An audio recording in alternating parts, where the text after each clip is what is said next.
Happy Tuesday, boys and girls. My name is Jeffery Scott Mitchell, and I just want to start off by saying there is nothing better.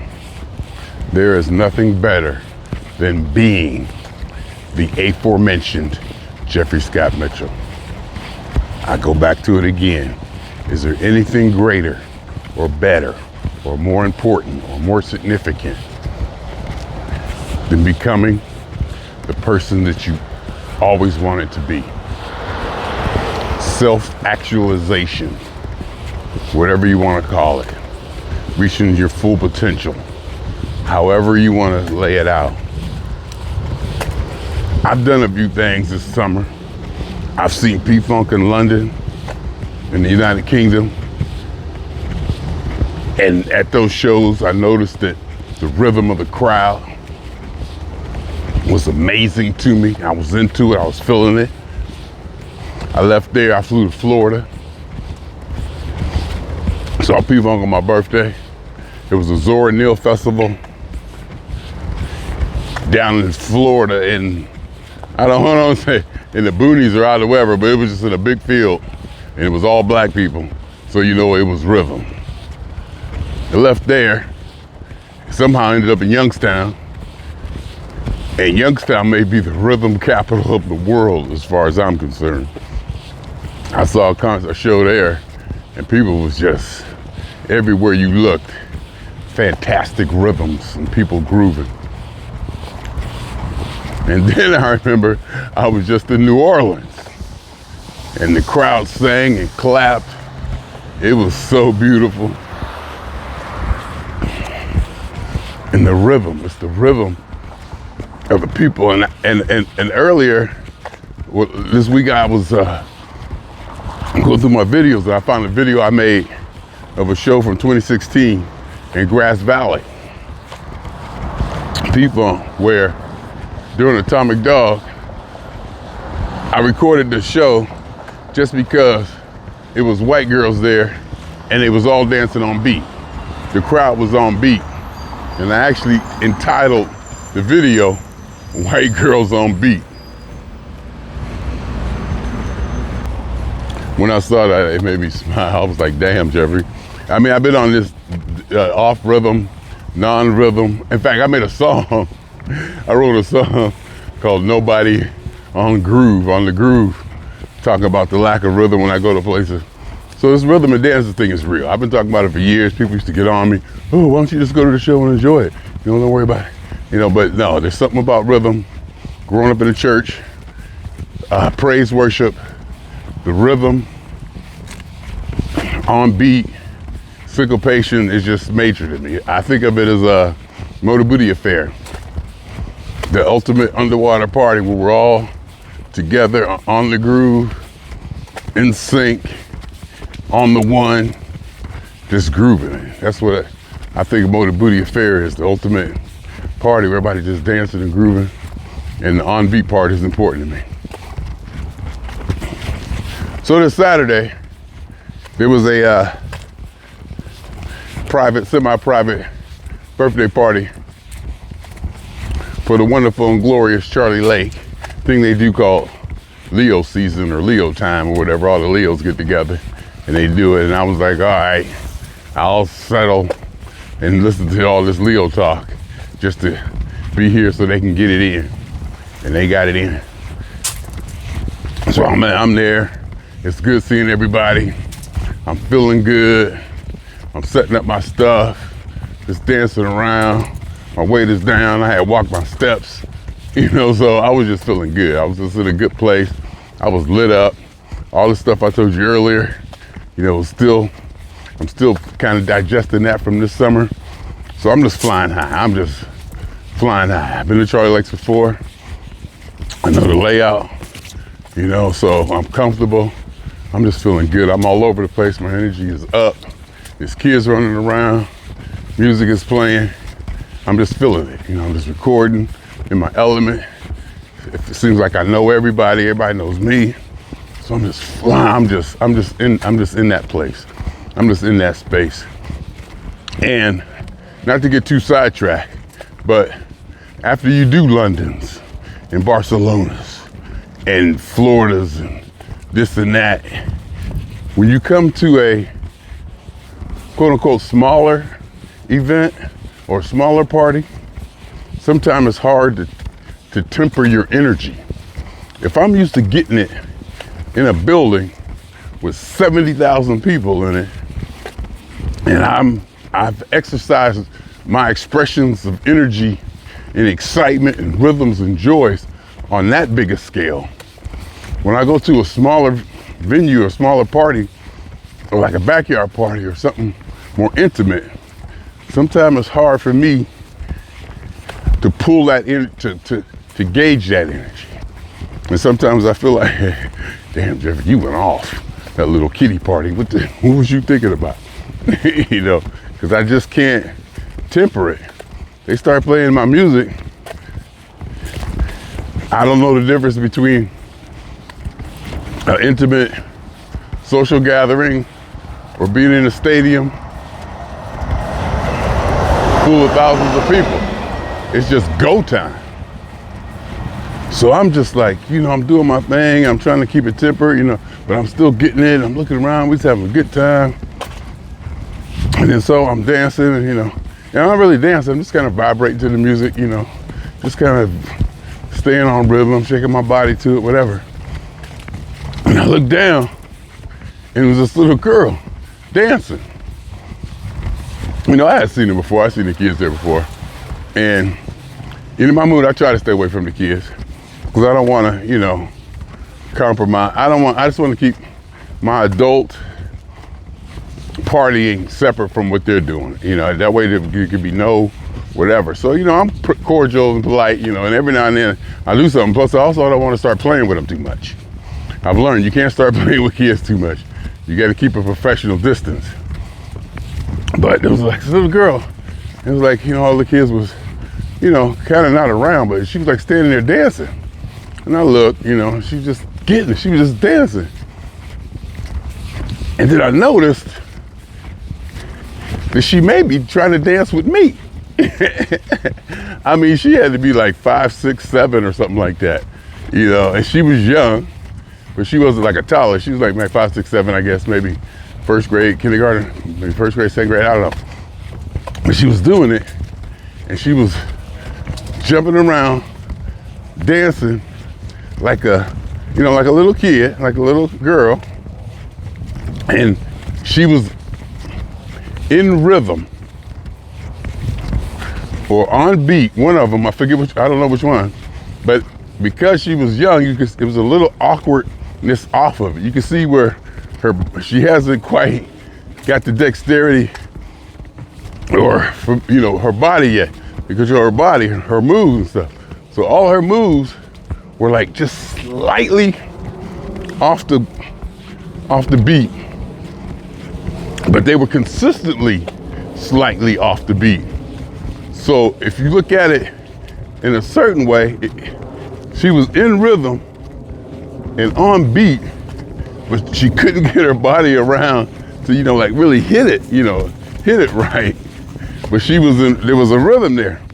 And I'm looking and I'm like, is she trying to dance with me? And she was getting it. You know, I was just doing my little vibrating thing. And I stayed on the rhythm and the beat that I was on. I didn't change. You know, I saw her doing her thing. And I saw her, you know, she kind of jumping around and they put a little emphasis on that one beat, like, you know, and then she kind of turned her body this way. And, you know, she's just young. She gonna get it eventually.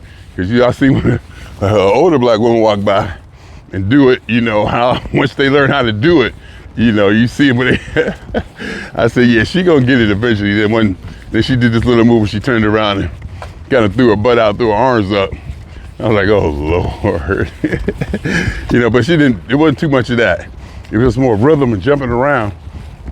And she was jumping around on the rhythm. I was like, oh. So what I did was, when I was dancing, I noticed her, she looked at me, I look at her, and I didn't like overly do it, get all crazy, okay, you go. You know, I just kind of, you know, we just kind of just kept doing it. You know, like we was cool, you know, like, hey, we do this all the time. But what I did was, I stayed on my rhythm. I stayed on my rhythm and my beat, and I, you know, where I was. And she stayed on hers. So I'm watching her, and I see her, she can feel it. I saw her, she can feel it, because she started jumping around a little harder, and she started doing a little extra and showing out. And it was still a little bit off beat, but it was in rhythm. I could see the rhythm was there. It was just a little bit off. It was the most gorgeous thing. And the whole thing was, I stayed on mine.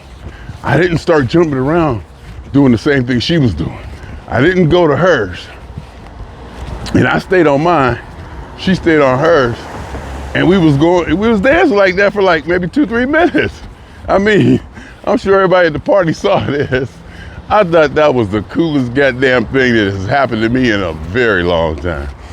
That was just so cool. The way I talk about rhythm and dancing, and to have a child, somebody who is not, I don't want to say corrupted, but hasn't been influenced by social anything. Where was I? Oh yeah, talking about kids, you know, before the social pressures of manners and what you're supposed to do, and all the psychological peer pressures and influences that you get as you get older, kids don't have so much of that. So they kind of just want to do what they want to do. They just basically, I ain't gonna say basically, whatever, they're just more primal. It's just less complicated.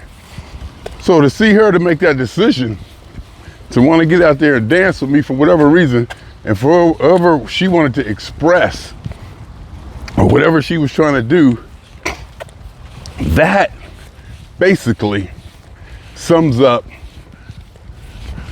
well, maybe over dramatizing this and sensationalizing it, but that pretty much sums up 30 years of my searching for rhythm and groove. That one little instant, the beautiful little girl, just being a kid, just doing what comes natural. I think that's what I was trying to say about, not being influenced by peer pressures and manners and social norms.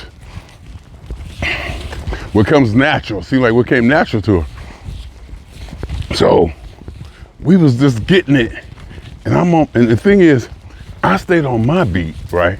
I stayed on mine, which was, kind of complicated one. I got my little things here, and she stayed on hers, and you can see when she started to get into it, they really want to do like a really good move, and they kind of prepare for it. You can see her prepare for it and try to jump and do it on the beat or close to the beat, whatever she felt. And you can see it was just a little bit off, like a little kid. It was the cutest thing, but she consistently did it a little bit off. So if you adjust it, it was in rhythm.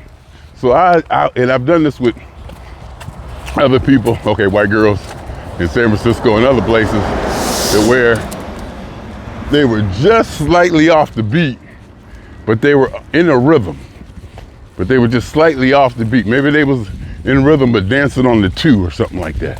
They emphasized something like that. But you could see that the rhythm was there, but they were just like slightly off beat. And I've done that before, where I've danced with them, made that adjustment in my head, and was able to connect and resonate with what they were doing. And plenty of times they felt it. I could see them feel it.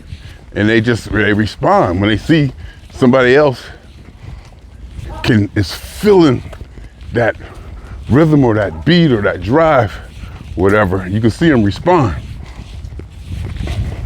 And a couple of times I noticed that when they respond, you could tell it was something new to them, or they weren't used to it. I could tell by their reaction, it was something, because they get into it. One time in Vegas,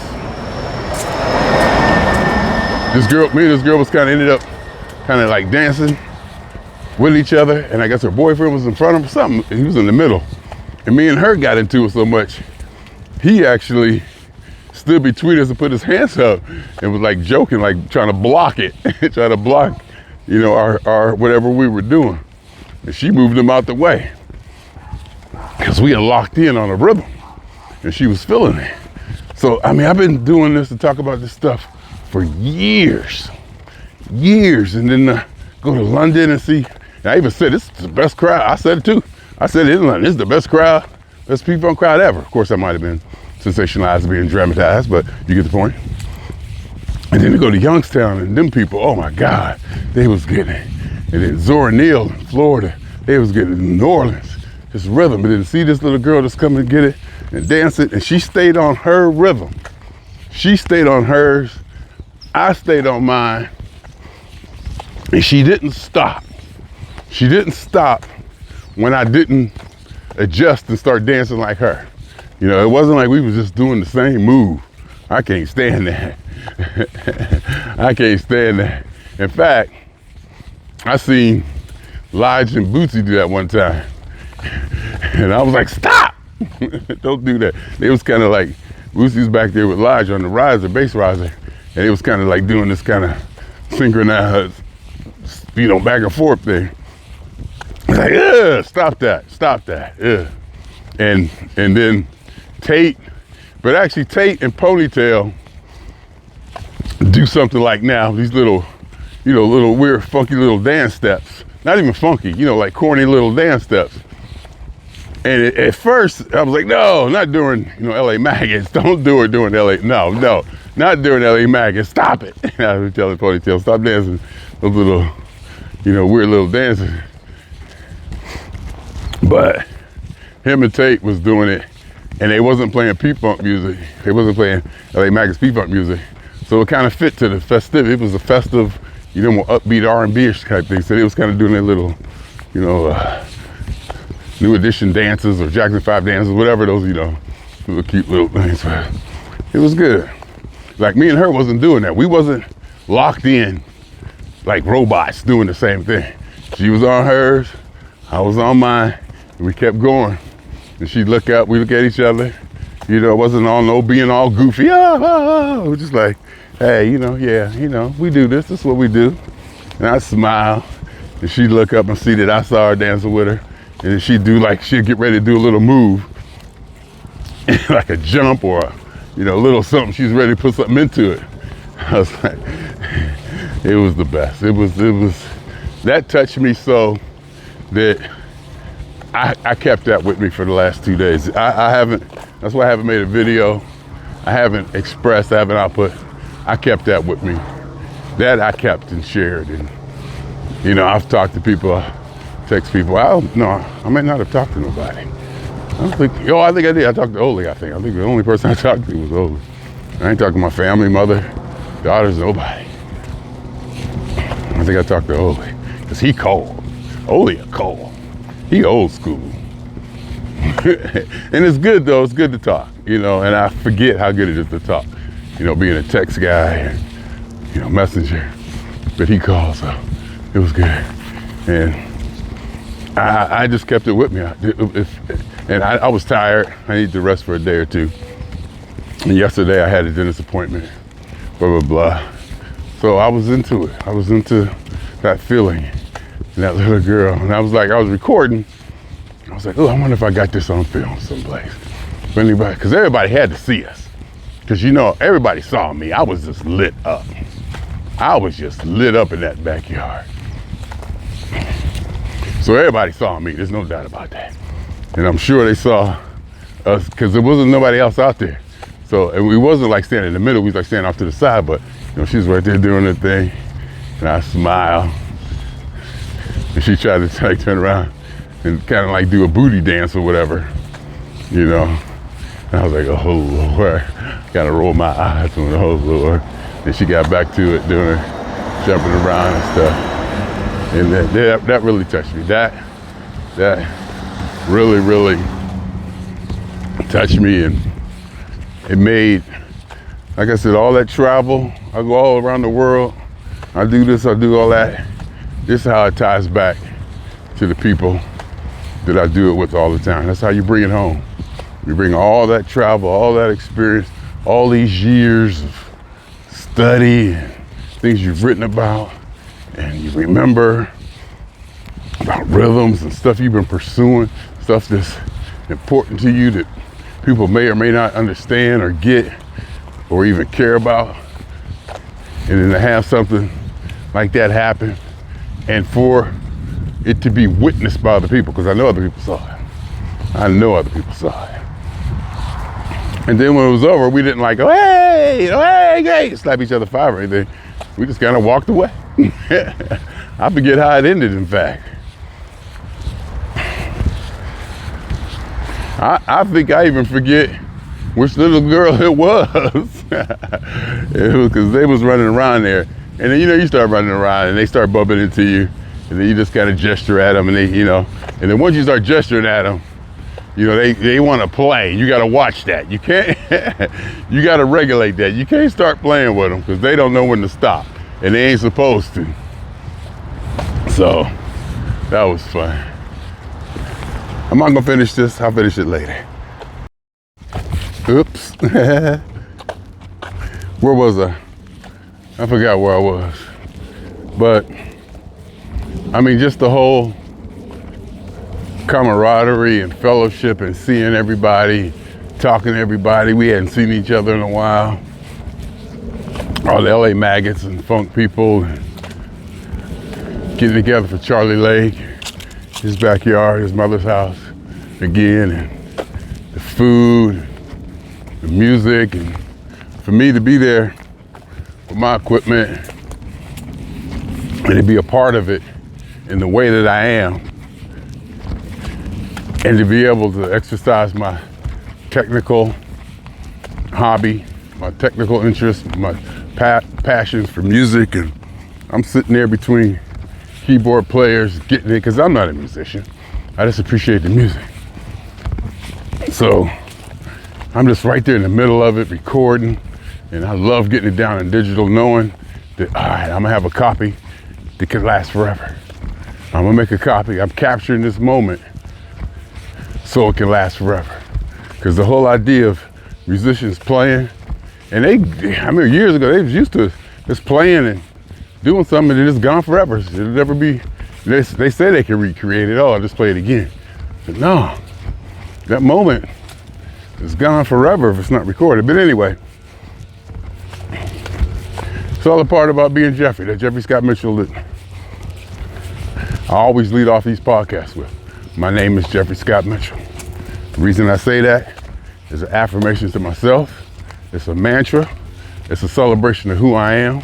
It's a declaration of how proud I am to be who I am and what I am. And it's the basis for everything. Literally. My name is Jeffery Scott Mitchell. It's the basis for everything.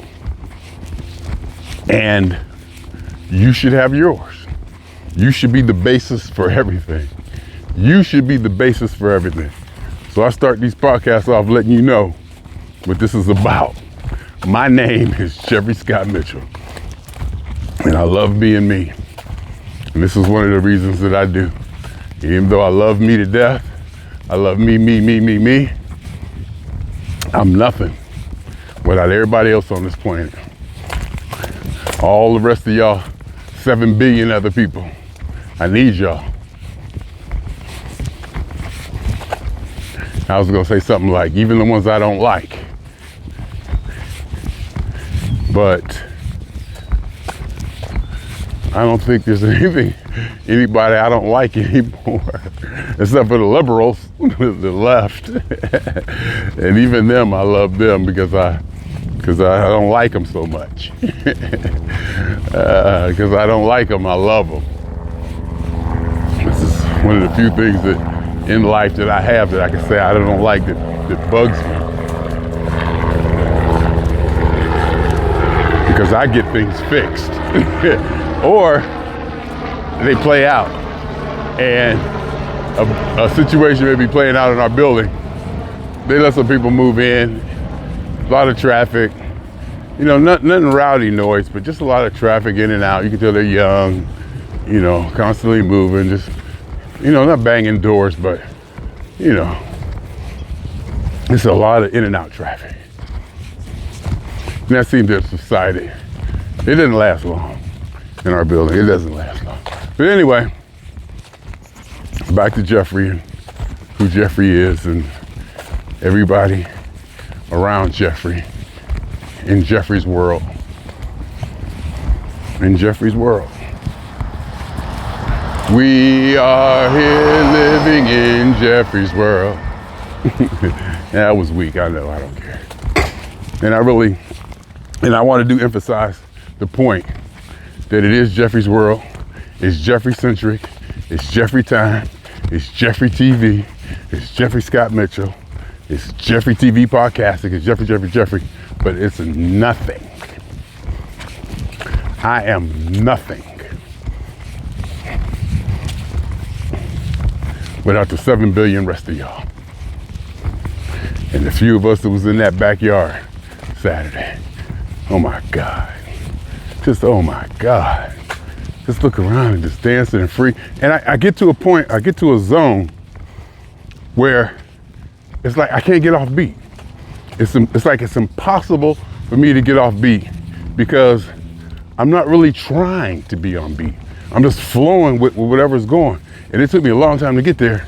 And a lot of it had to be confidence, familiarity, and really confidence in myself, confidence in what's going on, to be able to relax and just let the music take me. I don't have to go after the beat anymore.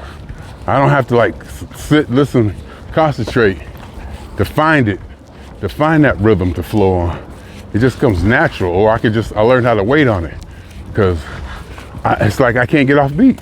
It's almost impossible because the beat drives me, or there's something in the mechanism that where I'm being controlled by the music or something driven or something. It's just, I can't. It's just, and people, you know how many people watching me, or every now and then though, I'll be in front of a crowd and I'll notice, you know, that I got a lot of people's attention and it will throw me. And that's what it's for. That's what it's about.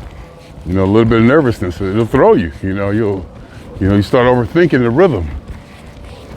And then I'll smile and I'll get off beat and it'll startle me and I'll get right back on. So when I was dancing with that girl, a little girl, I knew people was watching, you know, but I was just in the zone. I was, you know, into her, into the music, her movement, people around me. I was just locked in. So I was just able to just flow with it. And I looked down and she was just dancing. I was like, she dancing with me? Why you dancing with me? I'm looking around, huh? It was good, she was getting it. Like I said, she was slightly off beat, like little kids are, you know, they're trying to get it. They know where it's at, they're trying to get it.